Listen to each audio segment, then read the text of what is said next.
Well, hello everybody. This is an experiment. This is StreamYard. I have seen StreamYard on many YouTube channels, mostly here on BookTube, and I've seen a beautiful discussion between four lovely booktubers from the UK after the Women's Prize, after the Women's Prize announced its long list with 16 books this week. That was a great discussion. And I thought, well, let's give StreamYard a try. Let's do some live. But this is not only live interesting for you out there, it's also interesting. It should be interesting for you, hopefully, if you are interested in the Women's Prize 2024 and all the years before and all the years hereafter. So I looked at the long list of the Women's Prize because I never read complete long lists. I will not read the 16 books that, of course, our dear friends Simon Savage and his mother or Eric Cole Anderson are going to read very, very quickly to sort of give you reviews of all the 16 books. I'm a bit more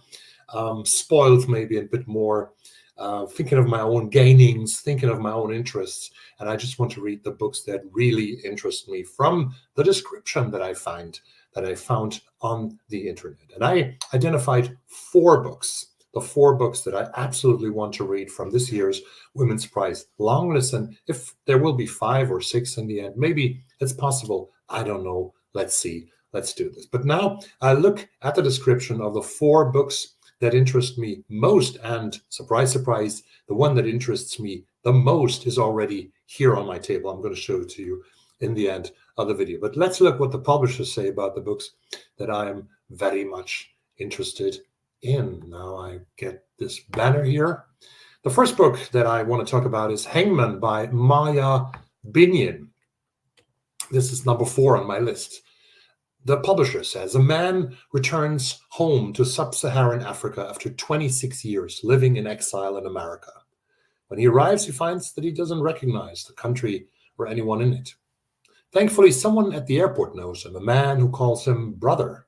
As they travel to this man's house, the purpose of his visit comes into he is here to find his real brother who is dying. Hangman is his tragicomic journey through homecoming and loss. It is a hilarious and twisted odyssey peopled by phantoms and tricksters, aid workers and taxi drivers, the relatives and riddles that lead this man along a circuitous path towards the truth. This is the strangely honest story of one man's search for refuge in this world and the one that lies beyond it. An existential journey, a tragic farce, a slapstick, Hangman is the shockingly original debut novel about exile, diaspora, and the search for Black refuge from a thrilling new literary voice. Hangman by Maya Binyan, and that sounds very interesting to me. The topic of returning to where your ancestors have come from to try to sort of find your roots, and you're confronted with this world that is a part of you, but that is inexplicably strange as well. We look at the next book on my list. This is Night Bloom by Peace Adzo Medi. When Selassie and Akorfa were young girls in Ghana, they were more than just cousins. They were inseparable. Selassie was exuberant and funny, Akorfa quiet and studious. They would do anything for each other, imploring their parents to let them be together, sharing their secrets and desires and private jokes. But then Selassie begins to change, becoming hostile and quiet. Her grades suffer, and she builds a space around herself, shutting Akorfa out. Meanwhile, Akorfa is accepted to an American university with the goal of becoming a doctor. Although hopeful that she can create a fuller life as a woman in America, she discovers the insidious ways that racism places obstacles in her path once she leaves Ghana.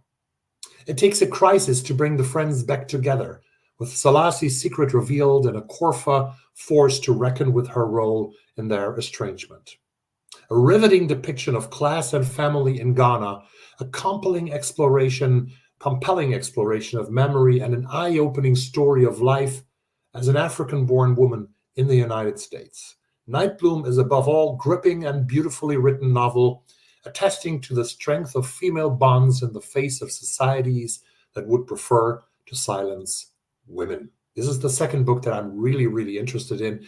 And the reason is basically, it's a story about immigration. Immigration is something that is interesting me quite a lot these days, because it is a fact of our reality in the United States and in Europe that we have lots of people who are coming from other parts of the world to us and immigrate, and how their fates are and their lives are. And we try to sort of get acquainted with them, become friends and neighbors and whatever, in whatever roles we're going to meet each other.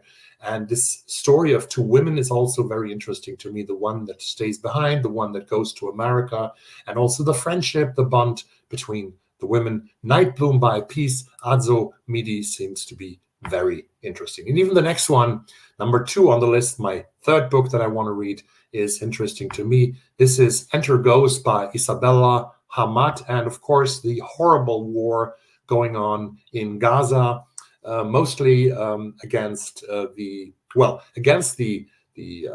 Hamas, terrorist Hamas, but also against all the people, all the women, all the children, all the old people in the Gaza area. Is horrible.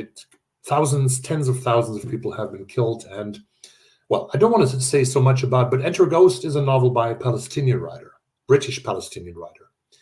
After years away from her family's homeland and reeling from a disastrous love affair, actress Sonia Nazir returns to Haifa to visit her older sister Hanin. This is her first trip back since the Second Intifada and the deaths of their grandparents. While Hanin made a life here, commuting to Tel Aviv to teach at the university, Sonia stayed in London to focus on her acting career and now dissolute marriage. On her return, she finds her relationship to Palestine is fragile, both bone deep and new.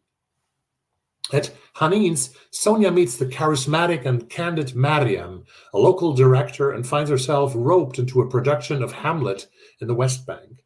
Sonia is soon rehearsing Gertrude's lines in classical Arabic and spending more time in Ramallah than Haifa, along with a dedicated group of men from all over historic Palestine who, in spite of competing egos and priorities, each want to bring Shakespeare to that side of the wall.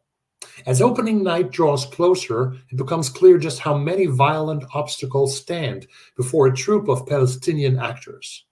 Amidst it all, the life Sonia once knew starts to give way to the daunting, exhilarating possibility of finding a new self in her ancestral home.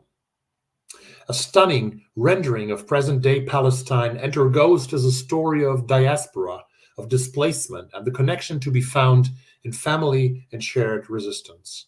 Timely, thoughtful, and passionate, Isabella Hamad's highly anticipated second novel is an exquisite feat, an unforgettable story of artistry under occupation. Sounds also a very, very timely book in our days and in our times. And my favorite, the one that I liked most from its description, that is Brotherless Night by Vivi Ganeshanantan. And I just picked it up actually from the library here in Farsta, Brotherless Night by Vivi Ganeshanantan. I'm very happy to have it here already. And the description of that book, which plays out in Sri Lanka, is the following. Jaffna, 1981. 16-year-old Sashi wants to become a doctor. But over the next decade, a vicious civil war tears through her home, and her dream spins, of course, as she sees her 4 beloved brothers and their friend Kay swept up in the mounting violence. Desperate to act, Sashi accepts Kay's invitation to work as a medic at the field hospital for the militant Tamil Tigers, who, following years of state discrimination and violence, are fighting for a separate homeland for Sri Lanka's Tamil minority. But after the Tigers murder one of her teachers and Indian peacekeepers arrive only to commit further atrocities, Sashi begins to question where she stands. When one of her medical school professors, a Tamil feminist and dissident, invites her to join a secret project documenting human rights violations, she embarks on a dangerous path that will change her forever. Set during the early years of Sri Lanka's 3-decade civil war, Brotherless Night is a heart-rending portrait of one woman's moral journey and a testament to both the enduring impact of war and the bonds of home. And this is Brotherless Nights by Vivi Ganeshanantan. Can't wait to start reading this novel. These are the 4 books that interest me most. What were your favorites on the long list? Are you going to read all the 16? Or have you picked only one, and which one was it, maybe? Tell me in the comments down below. I will also take a little preview of my next video, actually, that will come in hopefully, well, tomorrow or on Sunday, because it's quite late. Because on Tuesday, the International Booker Prize will announce its Booker Dozen. And I have made a little prediction for you. And one of the books that I also picked up from the library that is on my long list, on my prediction long list, is Lost on Me by Veronica Raimo from Italy, translated from the Italian. I will talk about it in my next video. So subscribe to the channel and slap a like, and, well, write me a beautiful comment down below. I see you soon in another video. Thank you very much, and bye-bye. I've to end the stream.